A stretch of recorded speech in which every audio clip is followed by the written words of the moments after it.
Alright guys, so you want to go to import. You want to go to where you saved out your OBJ and just click open. Now you can see our tool right there now. Now you want to left click on your scene and you can drag it out. Once you drag it out, it's going to be a 2D object. You need to make sure you click on edit so it becomes a 3D object here. If you right click on the background, you can rotate. If you hit down Alt and left click, you can pan. If you want to zoom in, you can hit Control and right click and you can zoom in.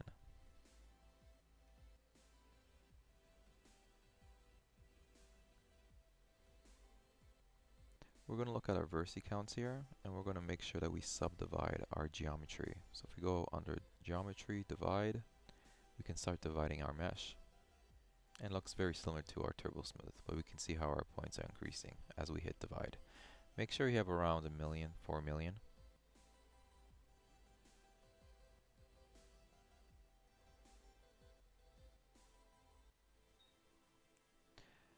So when you're rotating, just make sure you know that you have X, Y, and Z here. If you hit on Y, it's similar to 3ds Max, and then you have 3ds Max's rotation. If you hold down Shift, you can lock your viewport, so you can lock your rotation, so you can snap. Now you want to go to Texture, and you want to go to Import, and select the textures you've downloaded from the internet that you want to paint onto your brick. So I'm using that as a reference. So I've downloaded these from the internet, textures.com.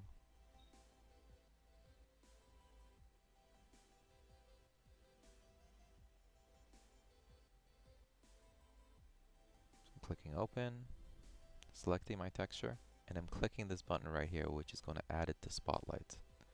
Spotlight is a 2D image painting program. It basically projects your image onto your mesh. Now if I click on this little option here, I can actually change the scale of my image.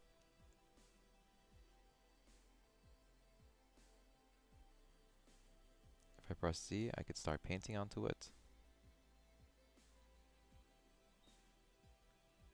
However, I actually want to see my whole object here. I don't want this image to be here. So if I go to our Spotlight radius function here, we can left click and then drag and we can increase that radius. So now if I hit Z, I can actually see my geometry. Now when I'm painting, you can't see any paint information, and the reason for that is because I have to enable Polypaint right down here. So if I go to Colorize, and I want to make sure that I have mRGB on.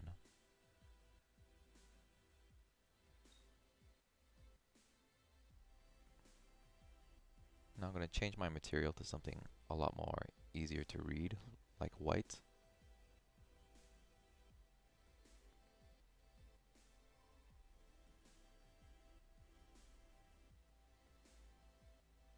I'm just going to lower my intensity so that the effect is not too harsh. But we can see what is happening here. So I'm getting paint information and bump information here. Now when you're painting, make sure you avoid corners, because this is a 2D texture painting onto a 3D object, and you can see the skewing that would happen with the projection. So you want to make sure every time you do corners, you do it on an angle like this.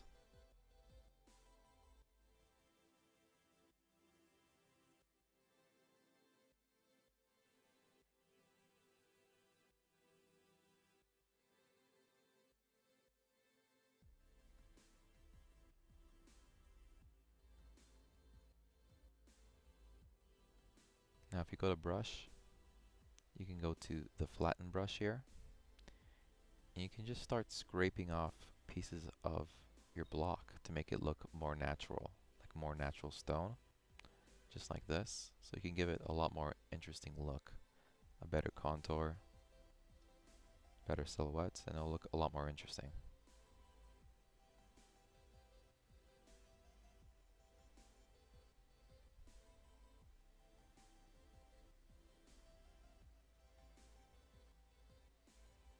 I'm going to go to import. I'm going to import another texture here.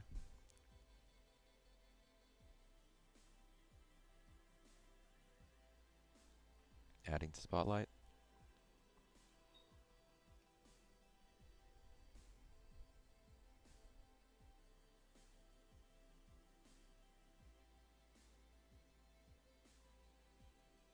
I'm just going to add a little bit of highlights here. I'm going to turn down my RGB.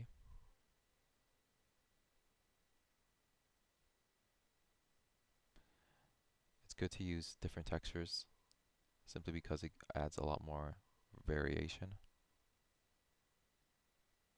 So I'll just rough off the corners like this, make it look a lot more realistic.